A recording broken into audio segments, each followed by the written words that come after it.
안녕하세요. 꿈을 이루는 방법에 대해 이야기하는 채널 드림톡입니다. 오늘은 진짜 끌어당김의 법칙 이야기를 주제로 영상을 가져왔습니다. 진짜 끌어당김의 법칙이라니 그럼 가짜 끌어당김의 법칙이 있다는 걸까요? 많은 사람들은 끌어당김의 법칙을 공부하다 보면 이런 생각을 하게 됩니다. 맞는 말이네. 간절히 원하고 행동까지 변화를 주면 성공하지 않을 사람이 없지. 그런데 저렇게까지 변화하려면 얼마나 힘들겠어? 역시 성공은 아무나 하는 게 아니야. 하지만 이 생각이 과연 끌어당김의 법칙을 정말로 이해한 생각일까요? 결론부터 말씀드리자면 절대 아닙니다. 왜 그럴까요? 끌어당김의 법칙을 올바로 이해하기 위해서는 우선 끌어당김이라는 말의 의미를 온전히 이해해야 합니다. 여러분은 사랑을 보신 적이 있으신가요?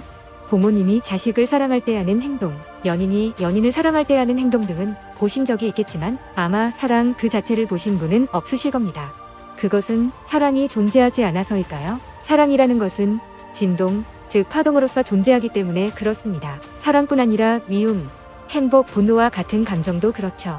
물체로 표현되지는 않지만 생생하게 느낄 수 있고 감정으로 인해 어떤 행동을 하게 되거나 그 행동 때문에 물질 세계가 변화할 수도 있죠. 이렇듯 우리가 살고 있는 세상은 눈에 보이는 상태로 존재하는 입자와 눈에 보이지 않지만 존재하는 진동으로 구성되어 있어요. 영국 물리학회에서 발간하는 피직스 월드라는 유명한 과학 월간지에서 2002년 독자들을 대상으로 세상에서 가장 아름다운 실험을 묻는 설문조사를 한 적이 있어요. 그 설문조사에서 양자역학을 설명했던 이중슬릿 실험이 뽑혔습니다. 이 실험은 아주 단순한데요. 전자를 쏘아서 어디로 날아가는지를 관찰하는 실험입니다. 두 개의 슬릿을 설치하고 전자를 쐈을 때 전자가 어디로 날아가는지를 관찰하는 거죠. 결과가 아주 쉽게 예상되죠. 첫째, 전자는 첫 번째 슬릿을 통과할 것이다. 둘째, 전자는 두 번째 슬릿을 통과할 것이다.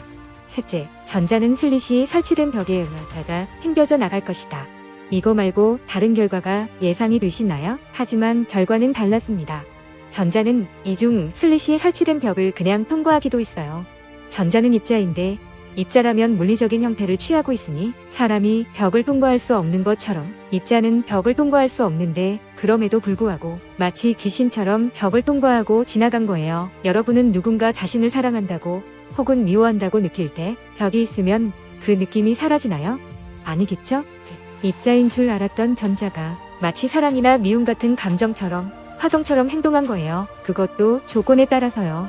어떨 때는 입자, 어떨 때는 파동 마음대로 바뀌는 게 아니라 특정 조건에 따라 바뀐다는 결과가 나왔어요. 그 조건은 바로 관찰이었는데요. 관찰자가 있을 때는 전자가 입자처럼 움직이고 관찰자가 없을 때는 파동처럼 움직인 거죠. 꼭 사람이 관찰하는 게 아니라 카메라를 설치하는 등 전자의 움직임을 측정할 수 있는 환경을 조성하면 마치 전자는 누군가가 자신을 관찰하고 있다는 걸 아는 것처럼 입자처럼 행동을 했고 관찰자가 없는 경우에는 어김없이 파동이 되어 벽을 통과했습니다. 자, 여기까지 따라오신 분들이라면 이 부분까지 이해가 되셨을 거예요. 첫째, 세상은 눈에 보이는 입자와 눈에 보이지 않는 진동으로 구성된다. 둘째, 입자는 관찰되지 않는 경우에는 파동처럼 행동한다. 셋째, 전자는 눈도 없고 뇌도 없지만 뭔가가 자신을 관찰하는 것을 알 수 있다. 이 세 가지 사실이 끌어당김의 법칙과 어떤 관련이 있을까요? 여기서 다시 사랑 이야기로 돌아가 볼게요.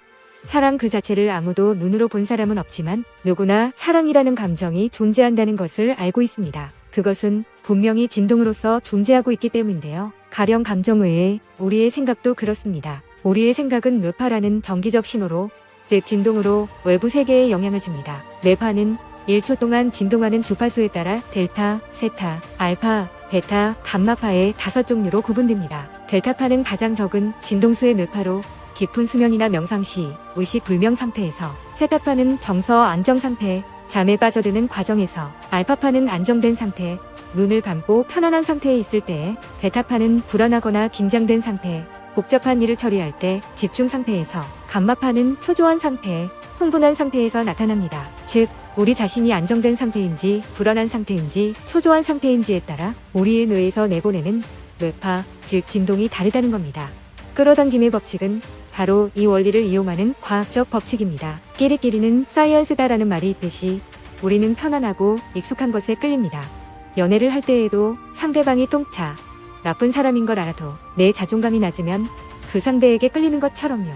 내 자존감의 수준과 그 사람의 어느 수준이 일치하고 진동이 맞으면 끌림을 느끼는 거죠. 끌어당김의 법칙은 이처럼 진동을 이용해 내가 원하는 것을 끌어당기는 법칙입니다. 여러분을 행복하게 해줄 수 있는 것들, 성공 이런 것들 또한 전자가 눈이나 뇌가 없는데도 자신을 관찰하는 것을 알고 행동하듯이 여러분이 어떤 신호를 보내고 있는지 다 알 수 있습니다. 불안과 걱정, 우울을 불러일으키는 일들 역시 마찬가지죠. 여러분은 무엇을 원하시나요? 꿈을 이루길 원하시나요? 행복하길 원하시나요? 그러면 지금 행복해야 합니다. 여러분의 뇌파가 나는 행복하다는 진동을 끊임없이 보내면 여러분을 행복하게 할 만한 우주의 모든 만물들이 나를 찾네 하고 여러분께 끌어당겨져 옵니다. 이게 바로 끌어당김의 법칙의 핵심입니다. 따라서 간절히 원하고 행동까지 변화를 줘야만 성공하는 것이 아니라 이미 내가 성공했다고 생각하면 성공이 나에게로 오는 것이죠. 우리는 성공하기 위해서 너무 많은 노력이 필요하다고 오해하고 있습니다. 큰 돈을 벌려면 엄청난 사업을 해야 하고 그러면 투자금도 필요하고 획기적인 아이디어도 필요하고 시간도 필요하고 그런 건 사업 머리가 있는 사람들이나 하는 거야. 다시 한번 말씀드려요. 우리가 꼭 어떤 대단한 것을 해야 성공하고 큰 돈을 버는 게 아니에요. 우선 내가 성공을 끌어들일 수 있는 상태가 되면 우주는 상상하지 못한 방식으로 성공을 가져다 줍니다. 그 방법을 먼저 고민하고 낙담할 필요가 없는 거예요. 어떻게 그럴 수 있냐고요?